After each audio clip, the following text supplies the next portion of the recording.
Dear student, आज क्या है कि हम ज्योग्राफी की क्लास शुरुआत कर रहे हैं कि ज्योग्राफी में क्या है कि हम ज्योग्राफी को देखेंगे इसकी उत्पत्ति कैसे हुई।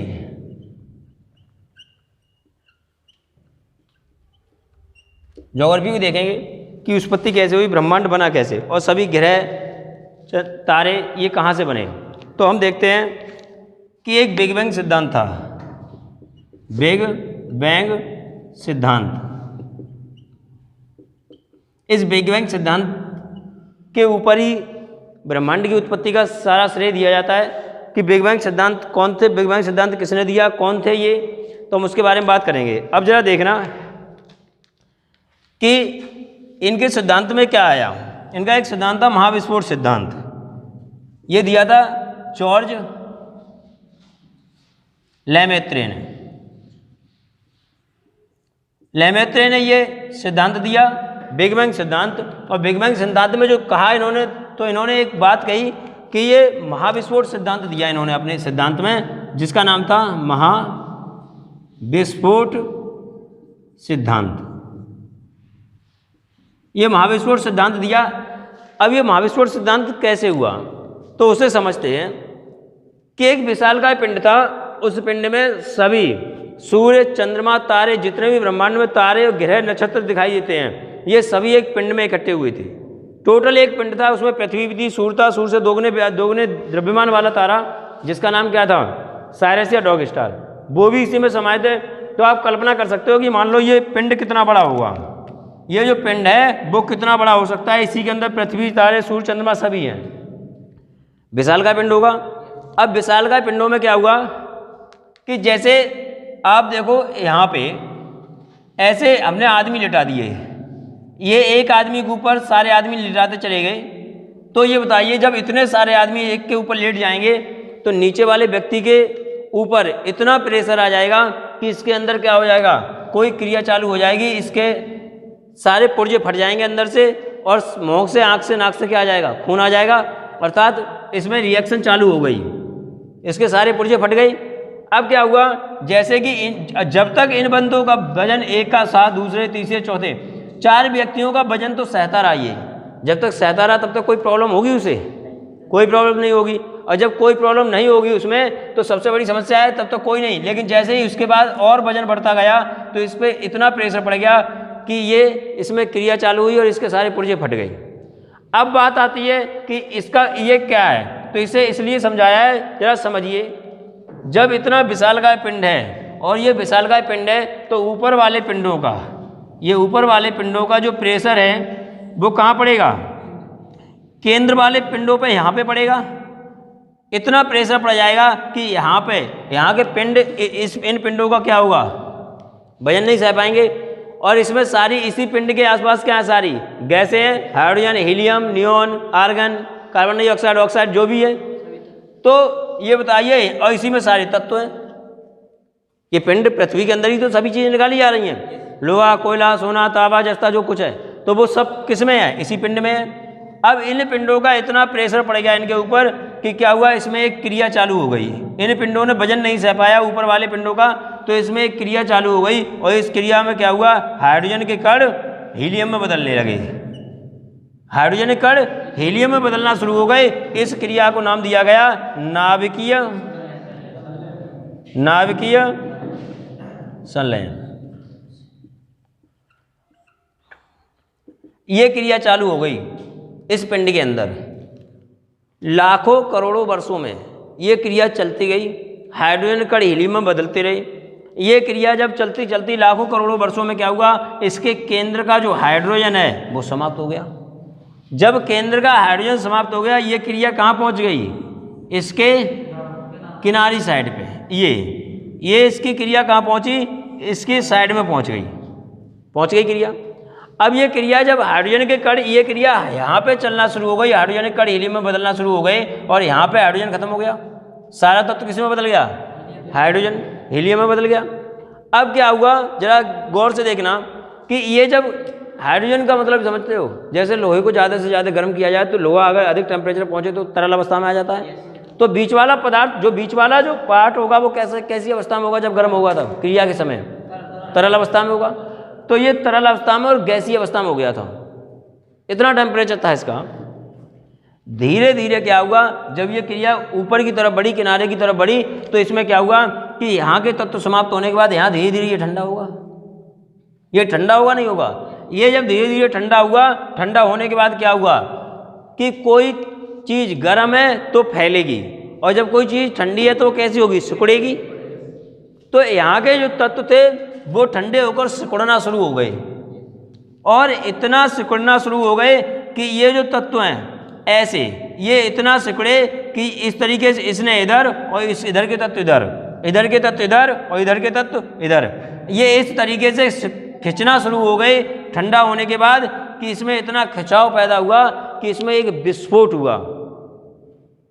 जैसे लोहे के तार गर्मियों में हीट पाकर कैसे हो जाते हैं, जैसे जो बिजली वाले खंभे होते हैं उनके तार गर्मियों में ऊष्मा पाकर के ये लटक जाते हैं, लेकिन सर्दियों में वही तार टाइट हो जाते हैं। इसीलिए इन तारों के बीच में जब तारों को बांधा जाता है तो इन्हें लूज करके बांधा जाता है, जिससे कि वो तार टूट ना जाए खिंचाव।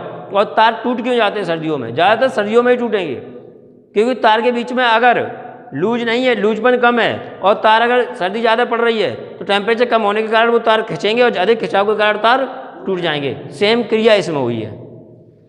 ठंडा होकर ये तत्व क्या हुए कि इन्होंने अपनी तरफ खिंचाव मारा, और खिंचाव होने के बाद जब ये इधर खिंचेगा, ये इधर खिंचेगा, तो फूटेगा नहीं फूटेगा।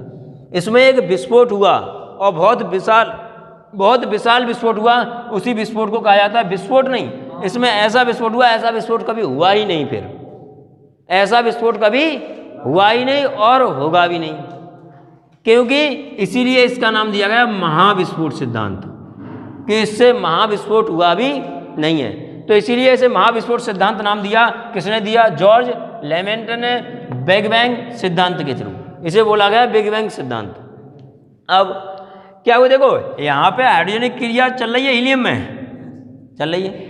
अब क्या हुआ, यहाँ से पिंड टूटा, यहाँ पे गिर गया, और ये पिंड टूट के क्या हुआ, इसका ग्रेविटी फोर्स और इसका ग्रेविटी फोर्स, पिंड एक दूसरे के पिंड ऐसे ये उल्टे सीधे कहीं जहाँ जिसके चक्कर में जो पड़ गया, ये पिंड जहाँ भी पड़ते चले गए, सही है, जहाँ भी ये पिंड पड़ते चले गए वहाँ क्या हुआ कि इस तरीके से पिंड पड़ते चले गए। अब ये नहीं पता किस तरीके से, वो तो बिखरे हुए हैं सब जगह, ये सब जगह बिखरे हुए हैं। ये जरूरी नहीं है कि पिंड कहाँ कहाँ है, जरा समझ सकते हो इस चीज़ को, पिंड कहीं भी हो सकते हैं। इस तरीके से ये पिंड पूरी उसमें बिखर गई, इस तरीके से ये पिंड बिखरे हुए हैं पूरे ब्रह्मांड में। ये क्या बन गए, कुछ तारे बने, कुछ ग्रह बने, कुछ उपग्रह बने, और कैसे बने उसे समझिए कि यहाँ के पिंड की क्रिया खत्म हो गई, तो जहाँ क्रिया ही नहीं चलेगी क्या वहाँ प्रकाश होगा? क्योंकि वहाँ का हाइड्रोजन खत्म हो चुका है, तो वहाँ प्रकाश तो होगा नहीं। और जब वहाँ प्रकाश नहीं हुआ है तो आप बताइए कि जब यहाँ प्रकाश नहीं होगा तो ये क्या चमकेंगे? क्या इनके पास अपना प्रकाश होगा?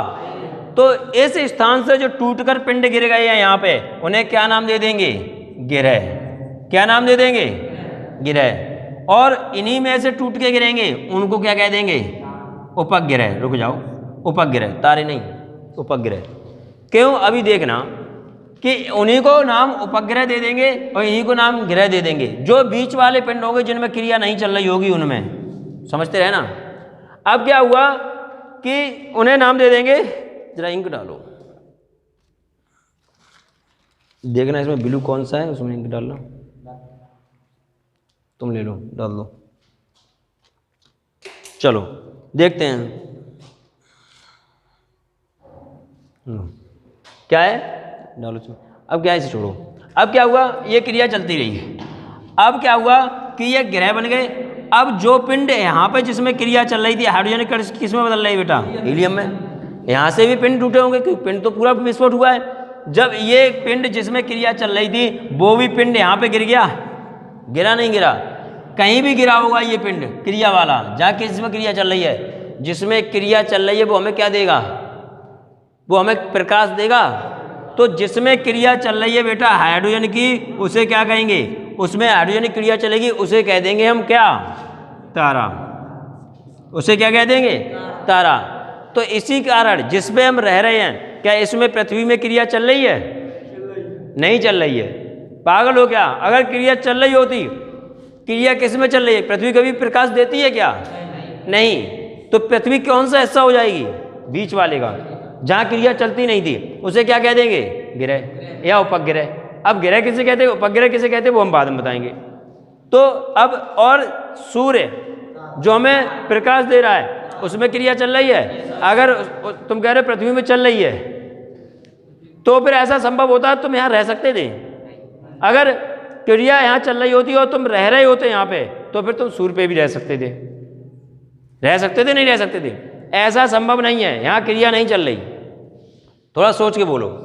अब क्या हुआ कि ये ग्रह, उपग्रह और तारा में अंतर। अब तारा में और ग्रह और उपग्रह में अंतर समझ गए। अब मैं यहाँ से क्वेश्चन आपसे पूछूंगा, क्या ग्रह के पास अपना स्वयं का प्रकाश होता है? नहीं होता, क्योंकि यहाँ से टूट के गया, क्योंकि यहाँ क्रिया खत्म हो चुकी है। क्या उपग्रह के पास अपना स्वयं का प्रकाश होता है? क्या उपग्रह के पास अपना स्वयं का प्रकाश होता है? नहीं। क्या? हाँ, तो ये उपग्रह और ग्रह के पास अपना स्वयं का प्रकाश नहीं होता है। अब कुछ पिंड ऐसे होंगे जिनमें, जैसे कुछ पिंड ऐसे होंगे जिनमें थोड़ा बहुत हाइड्रोजन होगा, हल्का थोड़ा बहुत हाइड्रोजन होगा, वो उनमें क्रिया चल रही होगी हाइड्रोजन की हीलियम में, लेकिन वो प्रकाश नहीं दे रहे होंगे। तो थोड़ा बहुत नाम मात्र का थोड़ा बहुत होगा हीलियम। जैसे कि अपने बृहस्पति उपग्रह को कहते हैं लघु सौर तंत्र, तो उसमें क्योंकि उसमें स्वयं की थोड़ी बहुत रेडियो ऊर्जा है, तो इसमें थोड़ी बहुत क्रिया चल रही होगी उसे, तो उसे ग्रह नहीं कहेंगे। जो प्रकाश देगा, जो हमें प्रकाश देगा, तो उसे कहेंगे तारा। समझ में आया? लेकिन उसे ये जरूर कह देंगे कि इसके पास तारे के लक्षण हैं। अगर बृहस्पति के पास प्रकाश होता तो बृहस्पति तारा हमारा तारा होता, तो बृहस्पति से हमें ऊर्जा मिलती, क्योंकि बृहस्पति हमारे पास है सूर्य से। क्लियर हुआ? अब हम बात करते हैं किसकी, कि क्या है ग्रह और क्या है उपग्रह और क्या है तारा।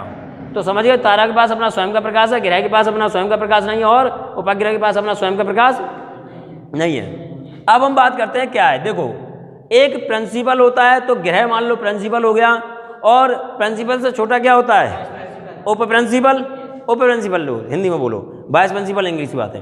उप प्रिंसिपल, ऐसे ही मान लो ये ग्रह, तो ग्रह बड़ा, प्रिंसिपल ग्रह हो गया, और उप प्रिंसिपल की बात करें तो क्या हो जाएगा? उपग्रह। अर्थात किसका मतलब है कि ग्रह बड़ा है और उपग्रह छोटा है। अगर पूछा जाए कि कौन किसके चक्कर लगाएगा, ग्रह उपग्रह के चक्कर लगाएगा कि उपग्रह ग्रह के चक्कर लगाएगा? क्योंकि प्रिंसिपल ऑर्डर देगा उप प्रिंसिपल को, तो कहेगा प्रिंसिपल के चक्कर कौन लगाएगा? उप प्रिंसिपल, ना कि प्रिंसिपल उप प्रिंसिपल के चक्कर लगाएगा। तो हमेशा उपग्रह किसके चक्कर लगाएंगे? ग्रह के। अब ग्रह किसके चक्कर लगाएंगे? तारे के। जो ग्रह चक्कर लगाएंगे वो चक्कर लगाएंगे किसके? तारा का चक्कर लगाएंगे। तो यही कारण है कि ग्रह तारा का चक्कर लगाता है, और उपग्रह ग्रह के चक्कर लगाते हुए तारा का भी चक्कर लगाता है। ये दोनों के, उपग्रह सूर्य के, वो तारा के और ग्रह के, दोनों के चक्कर लगाता है, लेकिन ये ग्रह केवल तारा के चक्कर लगाता है। और तारा किसका चक्कर लगाता है अगर पूछा जाए? सूर्य हमारी आकाश गंगा का चक्कर लगाता है। देखो, उपग्रह ग्रह का चक्कर लगाते हुए सूर्य का भी चक्कर लगा रहा है, और ग्रह केवल तारा का चक्कर लगाता है, और जो तारा है वो हमारी आकाश गंगा का चक्कर लगाता है। ये सिस्टम है। अब जरा गौर करना, पूरा आप रिपीट नहीं हो पाएगा, क्लास में आओ टाइम से, सही है? क्या है कि सुनना, एक यहाँ पे आप देखना, गौर करना कैसे आकाश गंगाएं बनी। आकाश गंगा कैसे कहते हैं उसे समझना। ये चीज़ समझ गए? ब्रह्मांड कैसे बना? ब्रह्मांड में जो शाम को तारे दिखाई देते हैं वो कहीं जाते नहीं हैं। रात में दीपक के उजाले के सामने बल्ब का उजाला आ जाए, क्या दीपक का उजाला दिखाई देगा? नहीं। यही सिस्टम है, तारे दूर होने की वजह से सूर्य के प्रकाश में वो तारों का प्रकाश हमें चमकता नहीं है, और जब सूर्य का प्रकाश खत्म हो जाता है तब वो प्रकाश चमकता है, हमें टिमटिमाता हुआ। तब समझ में आया? क्योंकि बादल हो जाते हैं, क्योंकि अंधेरा हो जाता है, सूर्य का प्रकाश खत्म हो जाता है, तब दिखाई दे जाएंगे। तो ऐसा होता है। अब जरा देखिए कि यहाँ से जो पिंड टूटा तो यहाँ पे यहाँ तारा हो गया, ये पिंड टूटा, इसके चक्कर जो इसके चक्कर में पड़ गया वो उसके चक्कर में ही पड़ा रहा, जैसे लड़का लड़कियों के चक्कर में पड़े रहते हैं। समझ में आया? तो चक्कर में पड़ने की जरूरत नहीं है, चक्कर में पड़ गए तो पड़ ही रहोगे। अब देखो जैसे ये गिरा, यहाँ से टूटा, यहाँ से पड़ा और ये इसके चक्कर में पड़ गया, यहाँ से और पिंड टूटे वो भी इसके चक्कर में पड़ गए। अब जो जिसके चक्कर में पड़ गया वो वैसा ही चक्कर लगाने लगा।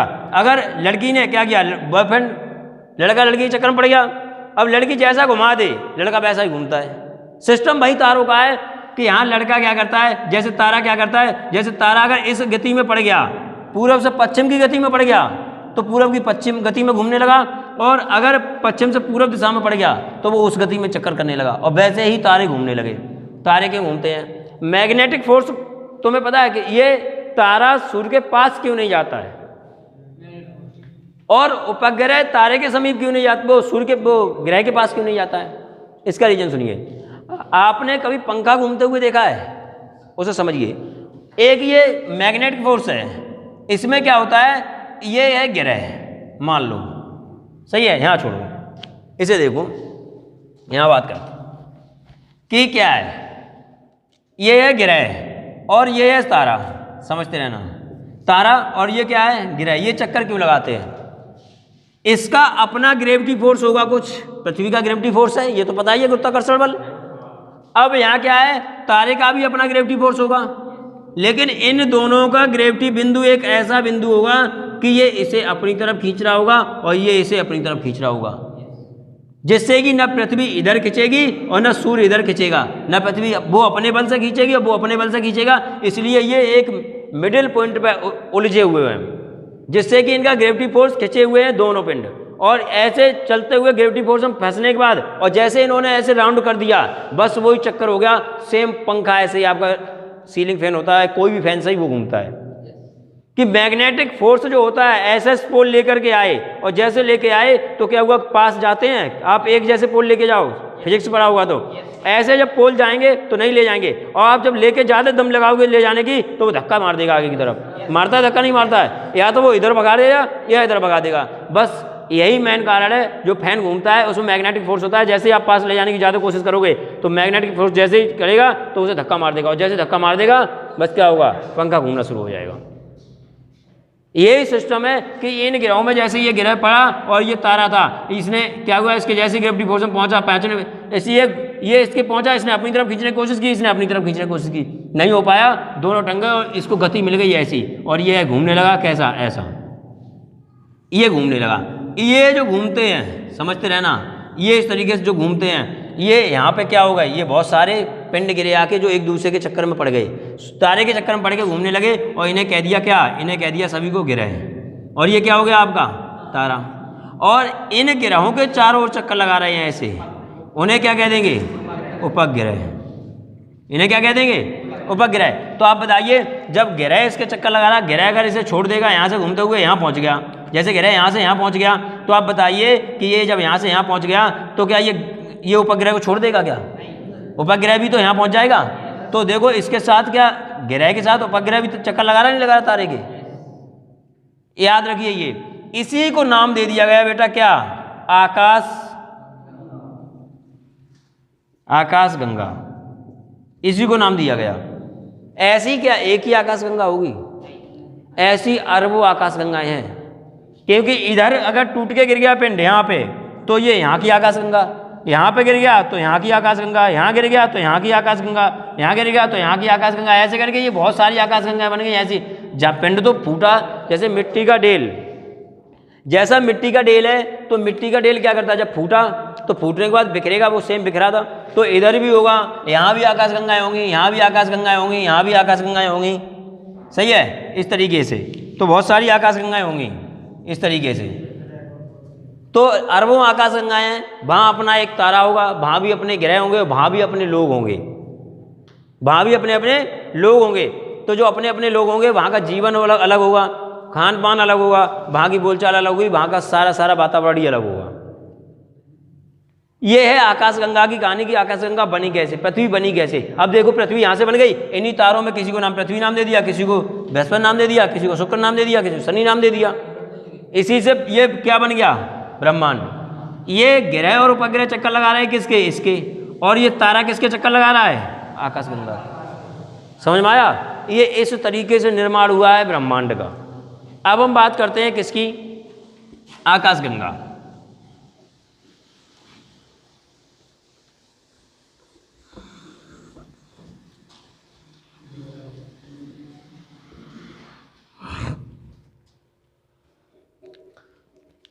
क्या होगा कि जरा देखते हैं कि ये बिग बैंग सिद्धांत किसने दिया था? जॉर्ज लेमेंत्रे ने। महाविस्फोट सिद्धांत किसका है? जॉर्ज लेमेंत्रे का। महाविस्फोट सिद्धांत में अगर पूछा जाए, जो महाविस्फोट सिद्धांत में किसकी क्रिया चल रही थी? तो नाभिकीय संलयन की। नाभिकीय संलयन में अब ये देखना, यहाँ से बहुत सारे क्वेश्चंस आपके क्लियर हो जाएंगे कि यहाँ से पूछा जाए सूर्य में कौन सी क्रिया चल रही है, तो सूर्य पिंड किसका है? इसी पिंड का ही तो सूर्य पिंड था, तो किसकी क्रिया होगी? अगर पूछे कि सूर्य में किसके तत्व किस में बदल रहे हैं, या सूर्य में हाइड्रोजनिक कण किस में बदल रहे हैं? हीलियम में बदल रहे हैं। अब ये पूछा जाए कि हीलियम जो है, हाइड्रोजन कितने % है और हीलियम कितने % है सूर्य में, तो याद रखिए हाइड्रोजन जो है वो अभी 71% है। 71% हाइड्रोजन अभी भी सूर्य में बचा हुआ है, और यही हाइड्रोजन लगातार क्रिया चल रहा है इसमें, इसीलिए ऊष्मा मिल रही है हमें कि ये हीलियम में लगातार बदल रहा है। सूर्य का भाग अभी आपको जब आगे बढ़ाएंगे, सूर्य में जो क्रिया चल रही तो ये भी तरल अवस्था में होना चाहिए, ये गैसीय अवस्था में भी होता है। अधिक गर्म करने के बाद पानी गर्म होता है, लेकिन गर्म ज़्यादा करने के बाद क्या होता है? बॉयल हो जाता है, भाप बन जाता है, इसी गैस अवस्था में आ जाता है। इसी प्रकार क्या होता है, ये भी गैसीय अवस्था में है, इसीलिए एक सौर ज्वाला निकलती है सूर्य के अंदर से। सौर ज्वाला की हम बात करेंगे अभी जब आएंगे, क्रम से पढ़ेंगे पूरी ज्योग्राफी को। तो जरा देखिए क्या है, अब हम पढ़ेंगे, देखो आकाशगंगाएं बहुत सारी हैं, लेकिन हमें पढ़नी है कौन सी आकाशगंगा? हमें अपनी आकाशगंगा पढ़नी है। हम अपनी आकाशगंगा को ही नहीं पढ़ पाए तो हम दूसरी आकाशगंगा को पढ़ेंगे क्या? कि क्या सारे ग्रहों के बारे में हमने जानकारी अच्छे से ले ली? नहीं, क्योंकि हम जिस ग्रह पर रहते हैं उस ग्रह की भी हमें पूरी जानकारी नहीं है। कहते हैं नए द्वीप की खोज हो गई, कि नई चीज़ ये मिल गई। तो जब अपने ग्रह की पूरी तरीके से चीज़ों को नहीं खोज पाया है तो हम अन्य ग्रहों को क्या करेंगे जाके खोज के? इसलिए हम अपनी आकाशगंगा का अध्ययन करेंगे, और उसमें पृथ्वी का सबसे ज़्यादा एक ग्रह है उसे ढंग से पढ़ेंगे, क्योंकि पृथ्वी के बारे में ही पढ़ना है। आगे देखते हैं कि आकाशगंगा क्या है। जैसे मान लो ये क्या है? तारा। ये क्या है? तारा या सूर्य। अब आपके मान लो इसके चारों ओर क्या है? ये पिंड जो गिरे थे वो पिंड क्या कर रहे हैं? चक्कर लगा रहे हैं। इनकी डाली नहीं क्या?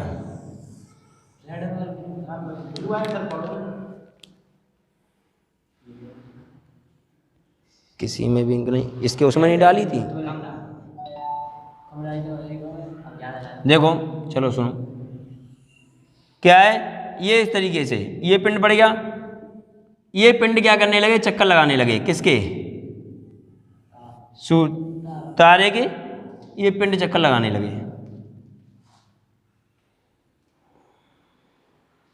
ये पिंड चक्कर लगा रहे हैं।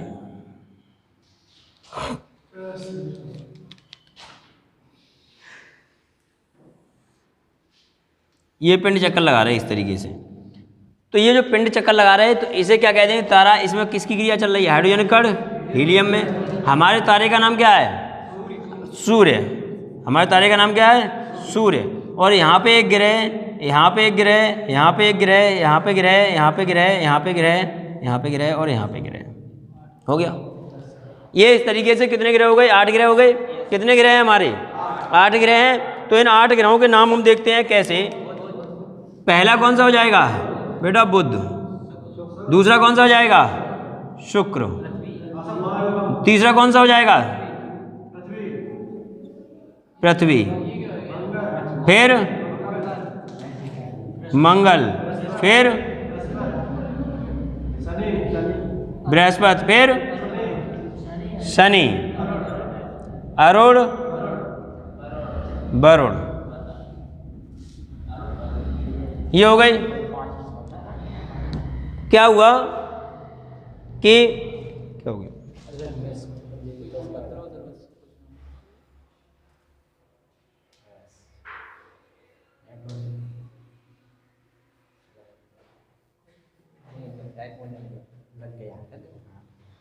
अब क्या होता है हम इसे देखेंगे कि इन ग्रहों को प्रॉब्लम ये होती है बच्चों को याद करने में कि याद कैसे करें। क्रमशः ग्रह पूछा भी जाता है, पृथ्वी के पास का सबसे नज़दीक का ग्रह कौन सा है, या सूर्य के पास से दूसरे या तीसरे नंबर का ग्रह कौन सा है।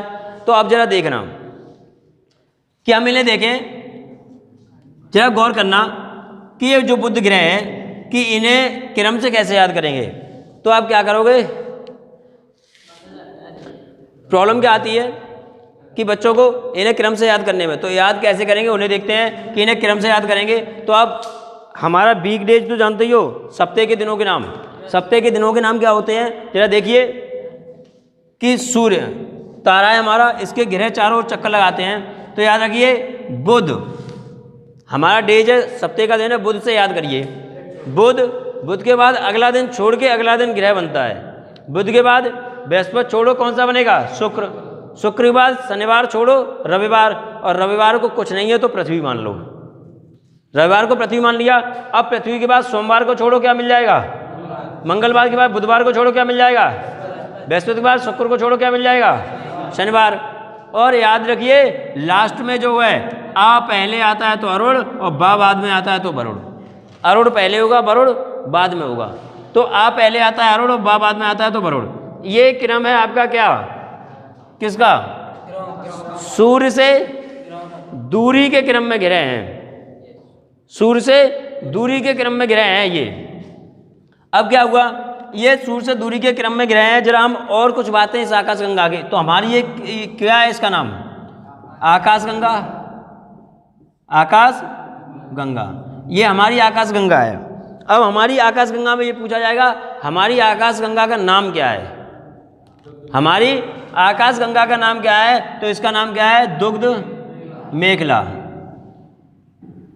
दुग्ध मेखला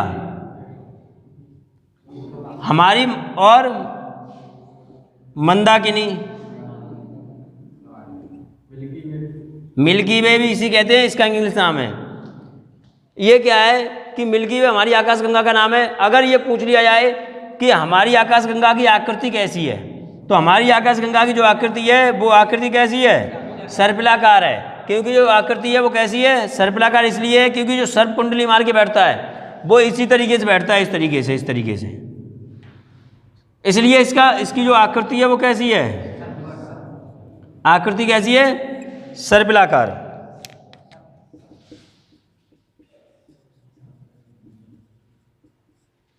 सर्पिलाकार इसकी आकृति है। अब ये पूछ ले कि हमारी आकाश गंगा के पास वाली जो आकाश गंगा है उसका नाम क्या है। ये यहाँ पे मान लो एक आकाश गंगा है, पिंड गिरा तो बहुत सारी आकाश गंगाएं बनी होंगी, तो हमारी पास वाली आकाश गंगा का नाम क्या है। तो अगर पूछ ले तो क्या हो जाएगा हमारी पास वाली आकाश गंगा का नाम, एंड्रोमेडा। हमारी पास वाली आकाश गंगा का नाम है एंड्रोमेडा, पास वाली आकाश गंगा का नाम पूछे तो। अब आगे बात करते हैं हम कि आपसे ये पूछ रहे कि ये तारा है, तारा में कौन सी क्रिया चल रही है, हाइड्रोजन कण किसमें बदल रहा है, हीलियम में, और क्रिया चल रही है नाभिकीय, नाभिकीय संलयन की। आपसे पूछ रहे आपका तारा कौन सा है, तो बताओगे क्या, आपको जो प्रकाश देता भैया आपका तारा है। अब सूर्य देता है, कौन देता है वो आप जानते हो। अगर चंद्रमा हमें प्रकाश दे रहा होता, क्या चांदनी रात में लेटना संभव था जून के महीने में। चांद की चांदनी होती है, प्रकाश नहीं। प्रकाश तो कहेंगे उसे, लेकिन ऊष्मा नहीं मिलती है उस प्रकाश से। हाँ, वो ठंडक प्रयास ये है, ऐसा मैं आपको बताऊं कि सूर्य कहीं जाता नहीं है। सूर्य भी पता चलेगा जब चक्कर लगाएगा ग्रह, तो दिन और रात का होना कैसे होता है। सूर्य अपनी जगह स्थिर रहता है, लेकिन ये ग्रह चलते रहते हैं। तो जब सूर्य का प्रकाश चंद्रमा पे पड़ता है तब वो चंद्रमा हमें दिखाई देता है। अगर प्रकाश दे रहा होता तो चंद्रमा दिन में भी होता है, तो हमें क्यों नहीं देता है, क्योंकि वो प्रकाश में चांदनी होती है चंद्रमा की। अब वो आएगा जब दिन और रात की बात करेंगे, तब हम बताएंगे कि चंद्रमा की चांदनी कैसे होती है, कैसे हमें चमकता हुआ दिखाई देता है। अब बात होती है कि दुग्ध मेखला। अगर आपसे ये पूछ ले क्या इससे भी बड़ा कोई तारा है, क्या नाम है उस तारे का, इससे भी बड़ा एक तारा है जिसका नाम है साइरस या डॉग स्टार।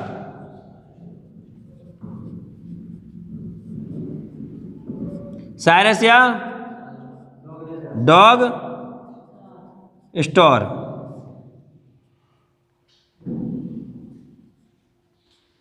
साइरस या डॉग स्टार, साइरस या डॉग स्टार इससे भी बड़ा तारा है, जो दोगुना व्यास का वो द्रव्यमान वाला तारा है, इससे दुगुना बड़ा तारा है। तो कहोगे सर कि उसकी प्रकाश क्यों नहीं आ रहा मेरे पास?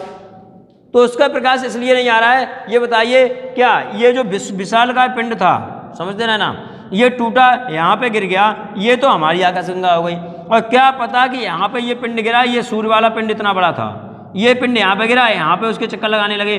तो ये बताइए हमारी पृथ्वी यहाँ पे है, अब ये पृथ्वी के पास ये वाला तारा पास में है या ये वाला तारा पास में है? बता दो कौन सा? अपना वाला तारा पास में है, तो प्रकाश इसका आएगा या इसका आएगा? यहाँ इसका आएगा, नहीं आएगा। तो इसका मतलब ये पृथ्वी से दूरी पर है, इसलिए इसका प्रकाश नहीं आ रहा है। प्रकाश किसका आएगा?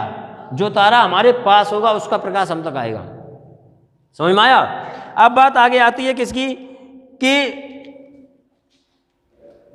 साइरस या डॉग स्टार सूर्य से दोगुने व्यास का तारा, दोगुने द्रव्यमान वाला तारा हो गया। अब अगर आपसे ये पूछ ले कि हमारी आकाशगंगा जो है इसमें कि तारा के समीप, सूर्य के समीप दूसरा तारा कौन सा है, या फिर पृथ्वी के समीप, देखो दो क्वेश्चन यहाँ से बनेंगे, दोनों क्वेश्चन गौर से सुनना। सूर्य के पास का तारा कौन सा है? सूर्य के पास, तारा के पास, तारा सूर्य के पास जो तारा है वो, और ये पूछ ले पृथ्वी के पास दूसरा तारा कौन सा है? पृथ्वी के पास कौन सा है? Proxima Centauri, Proxima Centauri. अब दो क्वेश्चन बनेंगे यहां से। प्रॉक्सिमा सेंचुरी जो है ये तो सूर्य के पास तारा है, क्योंकि तारा वो स्वयं है, तो सूर्य के पास, जैसे ये सूर्य है तो यहाँ पे मान लो एक तारा बना लो और इसका नाम दे दो क्या? Proxima Centauri. और पृथ्वी के पास, अगर पृथ्वी के पास ऐसे मानो, यहाँ पे मत बनाओ कि इधर तो पृथ्वी है ही, आप यहाँ बना लो इसे, इस तरीके से बना लो, इसे बना दिया। ये तारा तो पृथ्वी के देखो पास में तारा कौन सा है? सूर्य। और पूछा जाए कि दूसरा तारा कोई और तो है नहीं यहाँ, तो दूसरा तारा कौन सा है? ये वाला है ना। तो पृथ्वी के पास दूसरा तारा कौन सा हो गया? Proxima Centauri. सूर्य के पास दूसरा, पृथ्वी के पास दूसरा। क्वेश्चन पूछा गया है शायद, सूर्य के पास दूसरा तारा, हाँ पृथ्वी के पास है, कोई बात नहीं, पृथ्वी के पास दूसरा तारा। तो दूसरा तारा जो है कौन सा हो जाएगा? Proxima Centauri. अब जरा देखिए, क्लियर हुआ? सूर्य के पास का तारा कौन सा है? Proxima Centauri. पृथ्वी के पास दूसरा तारा कौन सा है? अगर पूछ ले पृथ्वी के पास का तारा बताओ, तो सूर्य। पूछ ले पृथ्वी के पास का तारा कौन सा हो जाएगा? तो सूर्य हो जाएगा। क्वेश्चन आया हुआ है पीसीएस में एक बार। अब आगे की बात करें कि ये हो गया तारा। अगर आपसे पूछ ले कि हमारी आकाशगंगा में, क्वेश्चन आता है सबसे शीतल तारों का समूह कौन सा है? सबसे शीतल व सबसे चमकीले तारों का समूह, सही है। तो सबसे शीतल और सबसे चमकीले तारों का समूह क्या हो जाएगा? देखो यहां पे एक, यहां समझो, समझिए, जैसे ये है, यहां से हमारे सबसे जो उसे बोलते हैं ओरियन नेबुला। ओरियन नेबुला हमारी आकाशगंगा सबसे शीतल और चमकीले तारों का समूह है। सबसे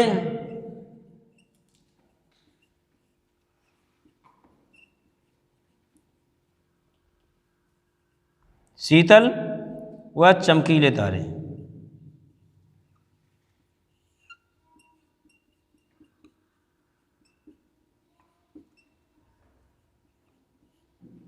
का समूह है। ये है कुछ बेसिक बातें थी इसके बारे में जो मैंने बता दी। आकृति कैसी है इसकी? सर्पिलाकार है। समझ में आया? अगर आपसे ये पूछ ले, यहीं पे जरा गौर करना कि सूर्य, पृथ्वी के पास तारा कौन सा है, तो कौन सा हो जाएगा? सूर्य। अगर यहीं आपसे ये पूछ ले, देखो पृथ्वी यहाँ पे है और ये पृथ्वी है, सही है, और ये क्या है? शुक्र, और ये क्या है? मंगल। ये क्वेश्चन पूछा गया है बहुत बार। तो ये आपसे ये पूछ ले कि पृथ्वी के पास ग्रह कौन सा है। पृथ्वी के पास का ग्रह, सूर्य तारा नहीं, पृथ्वी के पास का ग्रह, तो ये बताइए एक ग्रह ये है, एक ग्रह ये है, तो पृथ्वी के पास कौन सा हो जाएगा? तो पृथ्वी के पास ये वाला ग्रह हो जाए, वो ग्रह हो जाएगा पास में। कौन सा हो जाएगा? आगे वाला पास होता है। अब कैसे याद करना है जरा समझना। ग्रह तो जो पहले आएगा वही तो पास पहुंचेगा। कहते जो दौड़ में पहले आ जाएगा, तो पृथ्वी से पहले जो आ गया वही उसके पास है। तो पृथ्वी से पहले कौन सा है? शुक्र। तो जो पहले है वही पृथ्वी के पास है। समझ में आ गया? तो पृथ्वी के पास का ग्रह कौन सा है? शुक्र। ये क्वेश्चन बहुत बार 3-4 बार पेपर में आ चुका है। और तारा जो है वो सूर्य। ये कहानी है कि मतलब क्या था ब्रह्मांड, कैसे उत्पत्ति हुई, क्या ये था। मैंने इनमें थोड़ी बातें की हैं। कल हम इसी टॉपिक को आगे बढ़ाएंगे। कल हम बात करेंगे, एक एक टॉपिक को यहाँ से पढ़ना शुरू करेंगे और अंतिम ग्रह तक पढ़ेंगे। कल हम सूर्य के बारे में बात करेंगे कि सूर्य क्या है, सूर्य के बारे में सारी बातें करेंगे। उसके बाद यहाँ तक बरोड़ तक पहुँचेंगे। आज के लिए इतना ही, नेक्स्ट देखेंगे क्लास में।